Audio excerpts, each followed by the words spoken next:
TNPSC group 2A மெயின்ஸ்ல கேட்ட இந்த கேள்வியை பாருங்க. இதுல 3 ஸ்டேட்மெண்ட் கொடுத்துட்டு எந்த ஸ்டேட்மெண்ட் கரெக்ட்னு கேக்குறாங்க. முதல் ஸ்டேட்மெண்ட் பாருங்க, இந்திய தேசிய காங்கிரசின் தந்தை ஏஓயும் ஆவார். அடுத்தது, இந்திய தேசிய காங்கிரசின் முதல் தலைவர் எஸ்.என். பானர்ஜி ஆவார். Next, SN. பானர்ஜி இந்திய தேசிய விடுதலை அமைப்பை நிறுவினார்.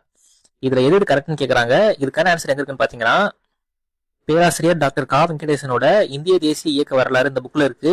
இதுல யூமின் பங்கு அப்படின்ற ஹெட்டிங் கீழே பாருங்க, ஆலன் ஆக்டேவியன் யூம் தான் காங்கிரஸ் தோன்றுவதற்கு முழு முதற் காரணம் என்று பரவலாக ஏற்றுக்கொள்ளப்பட்டது.